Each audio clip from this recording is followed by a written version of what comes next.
Good day everyone! Welcome to my channel and don't forget to like and subscribe. So ngayon, episode 6 na tayo. So syempre, napatagal na naman ang ating pag-upload. Oh my god! So ngayon, gumagawa si Dilondi ng parang palengke or market stall. Syempre, siya yung pinagawan ko ng mga hello! Sino pa ba ang gagawa kundi yung masipag? So, ayan. Ngayon, sumubog na siya. So, ito ako ngayon. Tamang AFK lang. Binibidyohan siya. Pero, puro timelapse itong papakita ko. Kaya, ngayon, naka-voice record ako ulit. Dahil parang hindi kayo nabuboring. You know, unique. Kakaiba. Ganun talaga. So, ayun, tapos na siya dun sa isang stall. Pero hindi ko na sinama lahat ng mga stall na ginawa niya. Tatlo yun eh. Pero ayun, nagawa naman na niya. Natapos na niya, ganun.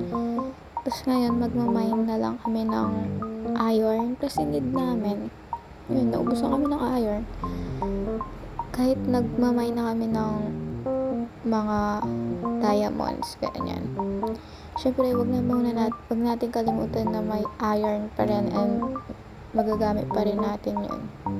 At syempre, dahil lagi kaming nabibisi, actually ako lang talaga yung busy kasi may business din ako na ginagawa. I mean, hindi lang naman talaga yung Minecraft yung ginagawa ko, kundi nagbibenta rin ako ng art commission.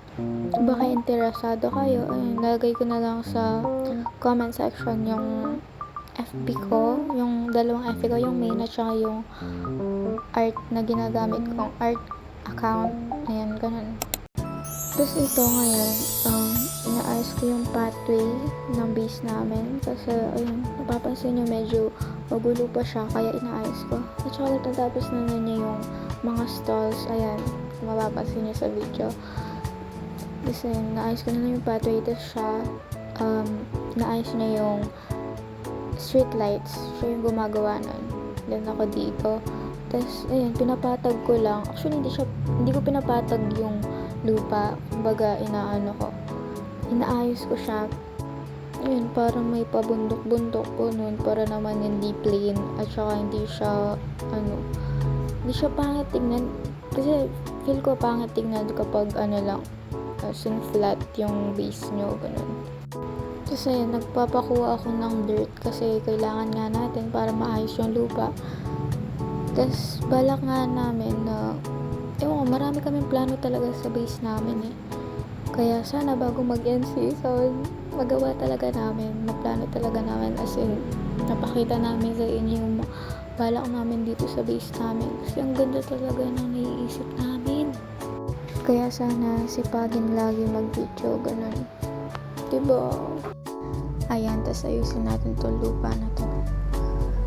Ewan ko, nagagandahan talaga ako sa moss, kaya halos tingnan nyo naman yung lupa namin. Moss, halos. Tapos, mas maayos, tsaka malinis yung tignan eh, kesa sa dirt.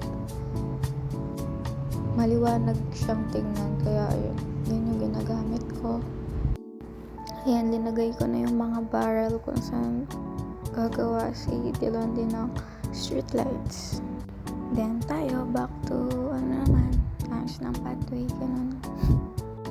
Then ayan, habang inaayos natin yung lupa, ayun, actually medyo magastos sa bone meal yung moss kasi ayan, kita nyo naman need panahon ganunin para lang lumawak yung moss. Pero okay lang, ganda kaya. Pero actually dahil sa ginagawa namin, lalong lumalawak yung area namin. Ayan.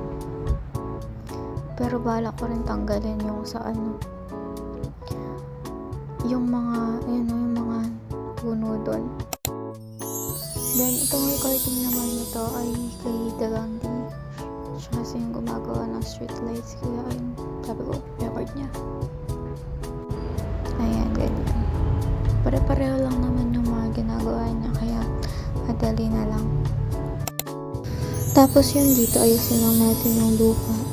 Kasi dito balak namin ilipat yung portal. Parang magiging entrance siya ng cave, ganun.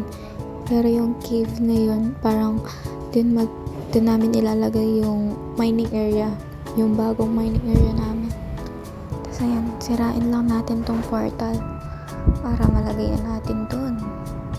Tapos ayan, temporary pa lang naman yung lalagay natin siya dun kasi siguro aparting video naman yung cave na yan, kung paano yung design niya, kaya dirt na muna yung ilagay natin. Ayan, gumana siya, nakakonect siya dun sa nether portal. So ayan, dirt na muna habang hindi pa naayos. Tapos ayan, tanggalin lang natin itong mga puno na to kasi ayoko. Ewan ko, ang pangit niya lang tignan sa base natin. Hindi siya bagay. Ayun lang. Bye-bye! Thank you for watching!